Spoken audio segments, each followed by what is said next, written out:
저는 오늘 어머님의 하나님이란 제목으로 하나님 말씀을 증거하기 원합니다.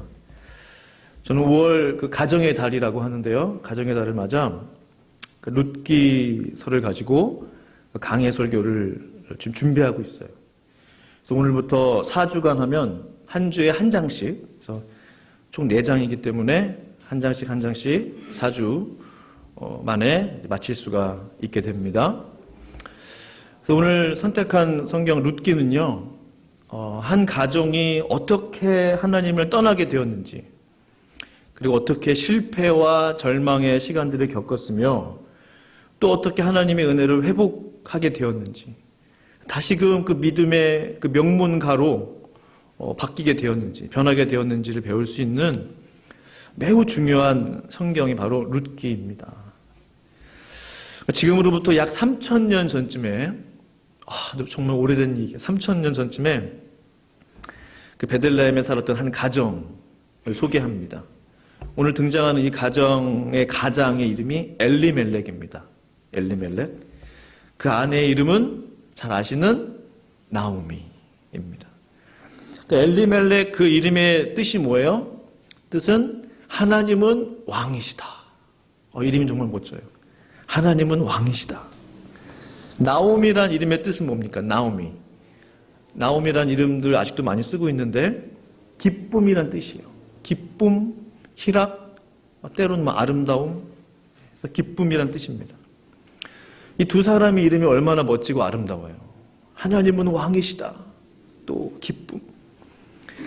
이 두 부부의 이름을 제가 합쳐봤어요. 그러니까 왕이신 하나님을 기뻐하라. 또 왕이신 하나님을 기뻐합니다. 왕이신 하나님이 나의 기쁨입니다. 이렇게 해석이 되더라고요. 그러나 실제 이들의 가정은요, 그 왕이신 하나님만을 기뻐하는 가정이 아니었었어요. 그들이 살던 베들레헴에 극심한 흉년이 찾아왔습니다. 그러자 그들이 가지고 있었던 부와 재산을 정리해서 이방 나라인 모압 땅으로 떠나게 돼요. 그 지도를 제가 준비했는데요. 잠깐 보실래요? 잘 안 보이네요. 멀리서 보니까. 그 빨간 화살표 있는 데가 모압입니다. 당시는 이제 사사시대였기 때문에 사사시대 지도가 저렇게 되어 있는데요.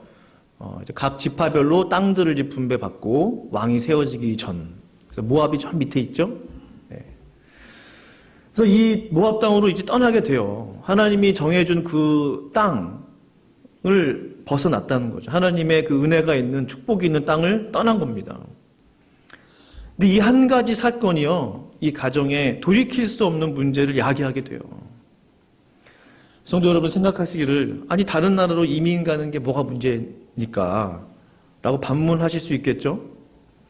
근데 엘리멜렉과 나오미의 모압 땅 이주 사건은 단순한 오늘날의 이민이 아닙니다. 가장 큰 문제는 모압 땅은 우상의 땅이었어요. 베들레헴보다 조금 살기는 나았는지는 모르겠어요.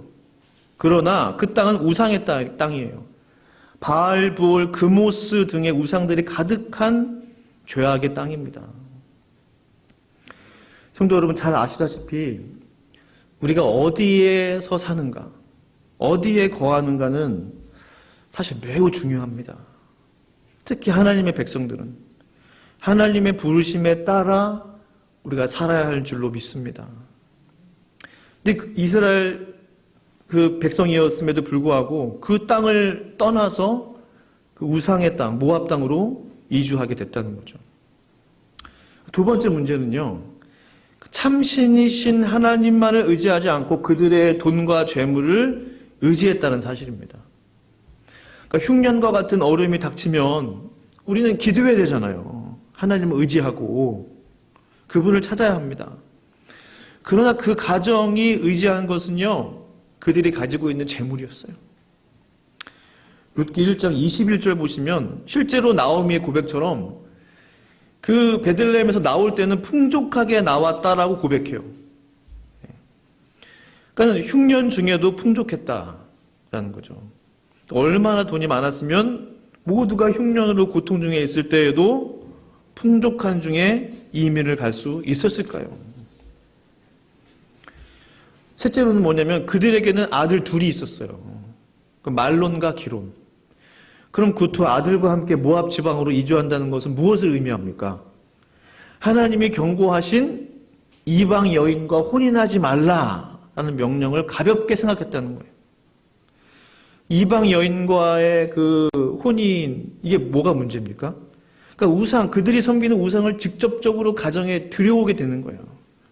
끌어들이게 되는 결과를 초래하게 되는 거죠. 그래서 하나님은 이방 여인과의 혼인을 금하셨는데, 엘리멜렉과 나오미는 그 하나님의 말씀을 가볍게 여겼다는 거죠. 결국 내용을 잘 아실 겁니다. 그들의 10여 년간의 모압살이 동안에 어떤 일들이 생겼어요? 나오미의 남편 엘리멜렉이 가장 먼저 죽게 됩니다. 그리고 함께 살았던 두 아들 말론과 기론도 이제 잘 사는 듯 했어요. 모압 여인을 아내로 맞아 잘 사는 듯 했는데 그 아들들 역시 죽게 돼요. 그 가정의 남자들이 다 죽었습니다. 타향살이 10여 년 동안에 나오미에게 남은 것은 모압 며느리 오르바와 룻뿐이었어요. 손자 손녀도 없었습니다. 그 많던 돈과 재물 다 잃어버렸습니다. 남편 잃어버렸습니다. 아들 둘 잃어버렸습니다. 가문의 대를 이을 후손도 없었어요. 이러한 가정의 그 비극을 지금 나오미는 맞닥뜨리게 된 겁니다. 이 비극적인 일들이 벌어지는 것을 보면서 나오미는 어떤 고백을 합니까? 룻기 1장 13절과 1장 20절, 21절. 이렇게 고백을 해요. 여호와의 손이 나를 치셨으므로, 전능자가 나를 심히 괴롭게 하였으므로, 여호와께서 나를 징벌하셨고 라고 고백했다는 거죠. 정리하면 어떻게 됩니까? 하나님께서 엘리멜렉과 나오미 이 가정을 징벌하신 원인 세 가지가 뭐였어요? 우상의 땅으로 들어간 것, 하나님이 금하신 우상의 땅으로 들어간 것. 두 번째, 하나님보다 돈을 더 사랑한 것입니다. 흉년이 들었을 때 하나님을 찾아야 했지만 그 돈을 의지해서, 돈을 더 사랑해서 하나님보다 돈을 더 의지했다는 거죠. 세 번째는 하나님께서 금하신 명령을 가볍게 여겼다는 겁니다. 이방 여인과 혼인하지 말라라는 그 명령을 가볍게 여겼어요. 이 세 가지 이유들 때문에 엘리멜렉과 나오미는 이런 비극적인 일을 겪을 수밖에 없었던 것입니다. 그렇다면 이 모든 것을 잃어버리고 철저하게 실패한 이 가정이 이제 이렇게 끝났습니까? 그렇지 않죠. 사실 그들이 받은 징계는요, 하나님의 사랑의 간절한 부르심이었어요. 하나님의 사랑의 부르심. 잠언 3장 11절, 12절 말씀 같이 한번 읽어보실까요? 내 아들아, 시작. 내 아들아,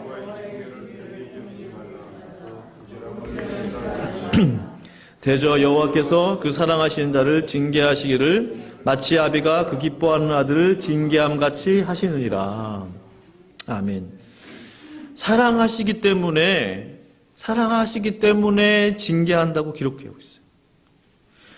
마치 아비가 그 기뻐하는 아들을 징계함같이 하신다라고 되어 있어요. 아버지이기 때문에 매를 들었다는 거죠. 사랑했기 때문에 징계하셨다는 사실입니다. 그렇다면 하나님의 그 사랑의 징계 이후에 어떻게 이 가정이 다시금 일어서게 되었는지를 한번 살펴보기 원해요. 오늘 본문 룻기 1장 6절 7절 말씀 보시면 이렇게 기록하고 있습니다. 같이 한번 읽어보실까요? 그 여인이, 시작. 그 여인이 모압 지방에서 그들에게 양식을 주셨다함을 듣고 이에 두 며느리와 함께 일어나 모압 지방에서 돌아오려 하여 있던 곳에서 나오고 두 며느리도 그와 함께하여 유다 땅으로 돌아오려고 길을 가다가, 실패와 절망 가운데 있었던 나오미가 무슨 소식을 듣게 돼요? 바로 여호와께서 자기 백성을 돌보시사 했어요. 여호와께서 자기 백성을 돌보시사 그들에게 양식을 주셨다함을 듣고 라고 했습니다. 실패와 절망 가운데 있었던 나오미가 이 소식을 들은 거예요. 하나님께서 자기 백성을 돌보시고 계시다. 하나님께서 자기의 백성들에게 먹을 것을 주고 계시다. 라는 소식을 듣게 된 겁니다. 이것이 바로 복음이었어요. 이 소식은 복음이었습니다. 사실 나오미는 듣고도 무시할 수 있었어요. 아, 그랬나 보다. 그냥 가볍게 생각할 수도 있었습니다. 하지만 나오미는 이제 의지할 것이 아무것도 없어요. 남편도 없고 자식도 없고. 여자 셋이서 뭘 할 수 있겠습니까? 의지할 것이 아무것도 없게 되자 비로소 복음에 이제 귀를 기울이게 됐던 거예요. 복음이 귀에 들린 거예요. 10여 년 동안 들리지 않던 그 복음이 나오미의 마음을 움직이게 된 겁니다. 이제 나오미는 그동안의 모든 그녀를 얽매였던 사슬을 끊고 그녀의 발목을 잡았던 세상 것들을 버리고 이제 그 자리를 박차고 일어나기로 결정합니다. 그러니까 하나님의 은혜를 받으려면 하나님이 자기 백성을 돌보시는 곳에 가야 돼요. 그 여인이 모압 지방에서 여호와께서 자기 백성을 돌보시는 것을 들었다고 그랬어요. 모압 지방에서. 하나님께서 베들레헴에 있는 자기 백성을 돌보시고 계세요. 베들레헴에서 자기 백성을 돌보시는 그 돌보심을 받기 위해서 어떻게 해야 돼요? 베들레헴에 가야 되는 거예요.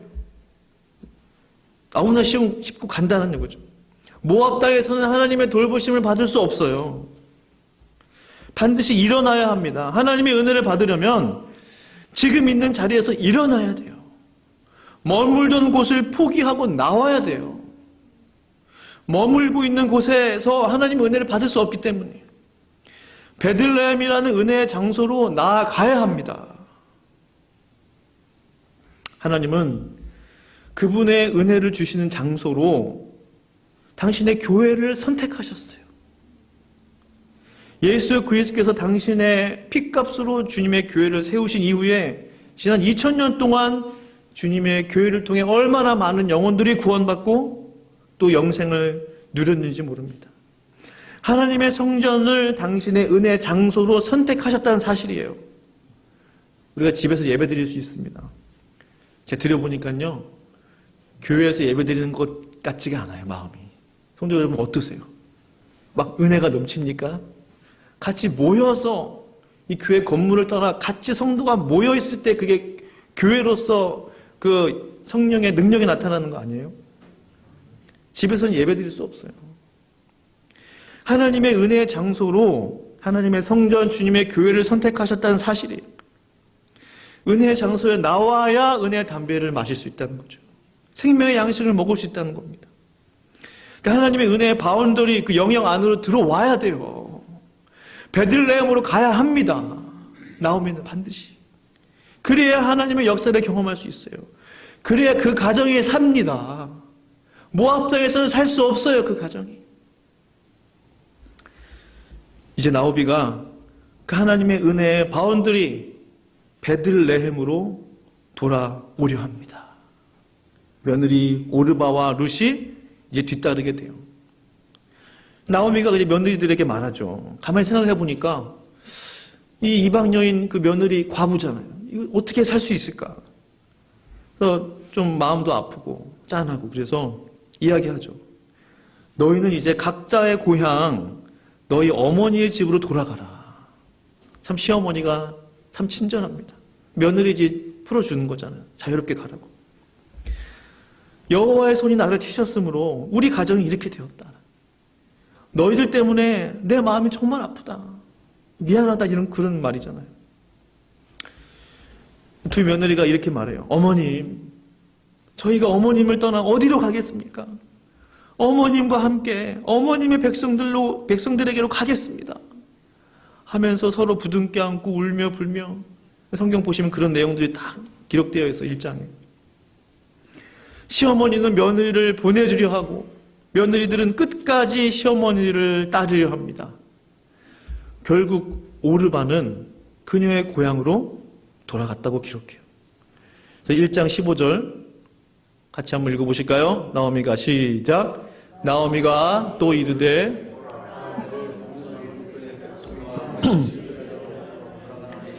너도 너의 동서를 따라 돌아가라 하니.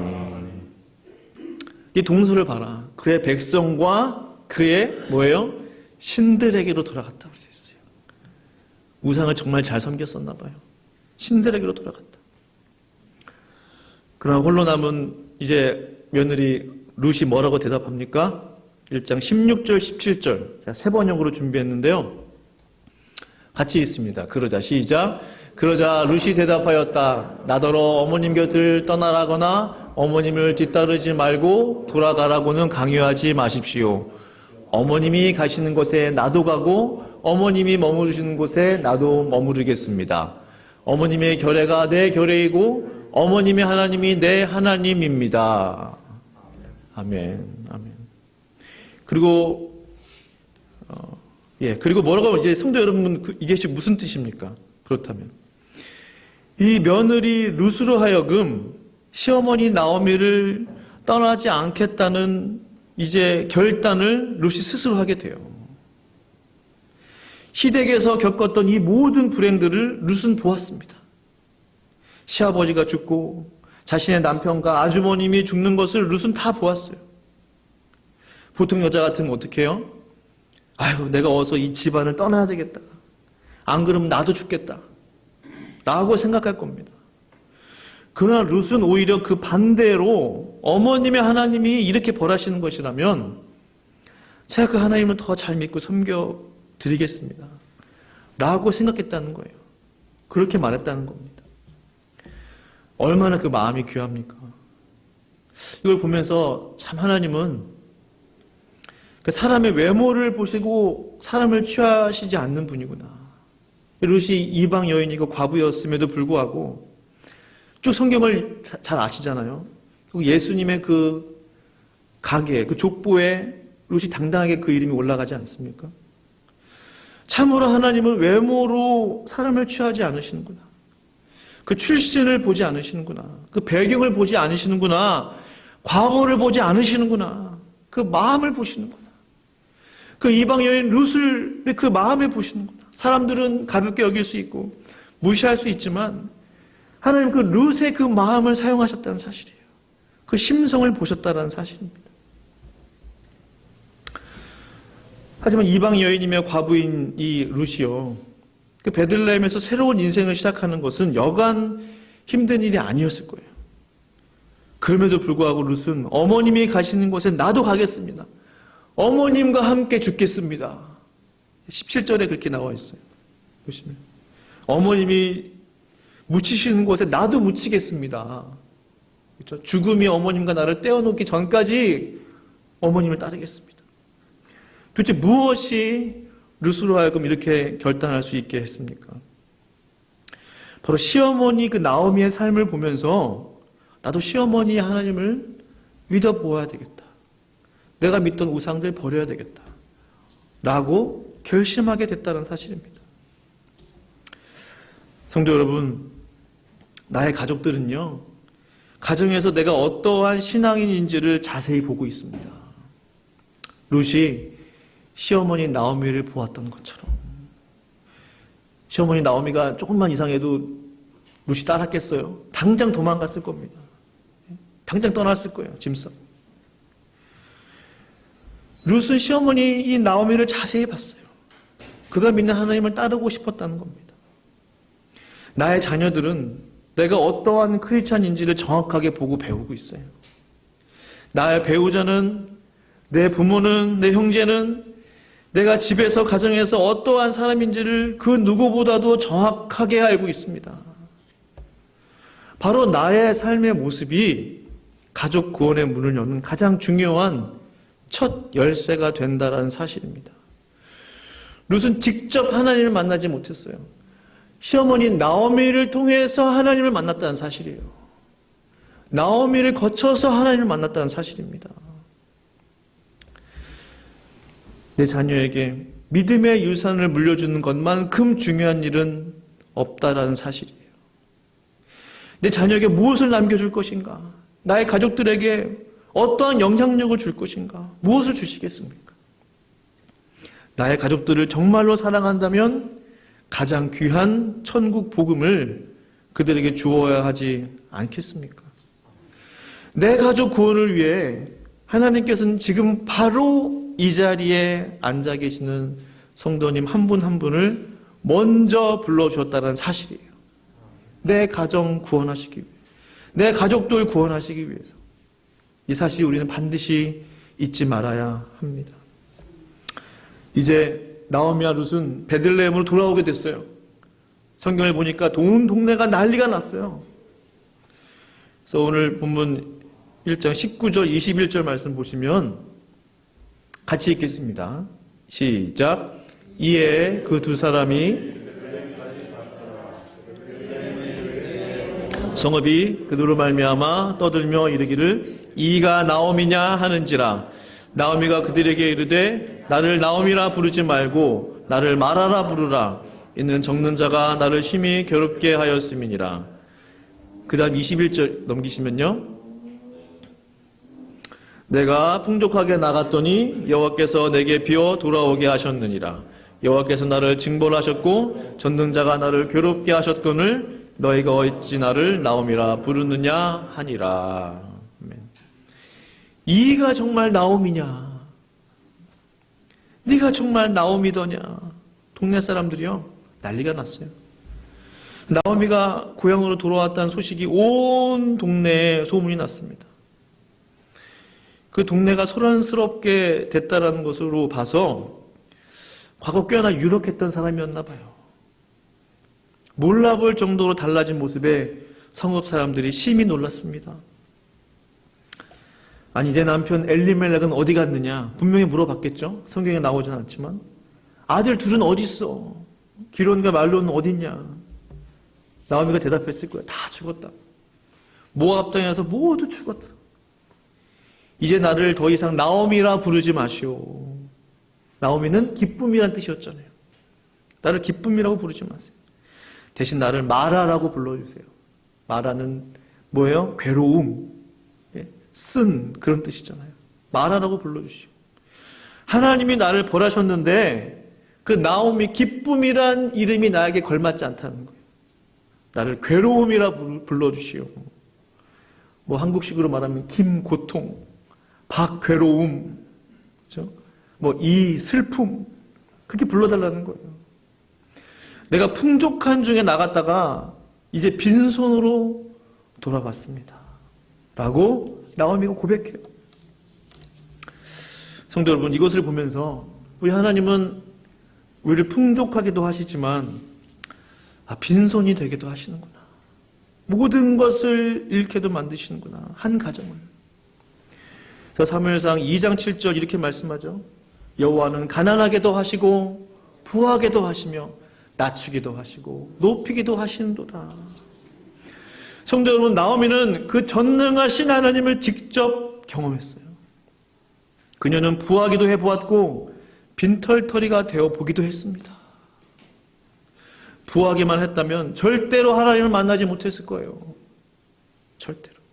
모든 것이 만사형통했다면 절대로 하나님께 두 손 들고 나오지 못했을 겁니다. 빈손, 빈털터리가 된 것이 오히려 나오미에게는, 그 가정에게는 하나님의 은혜가 됐다라는 사실이에요.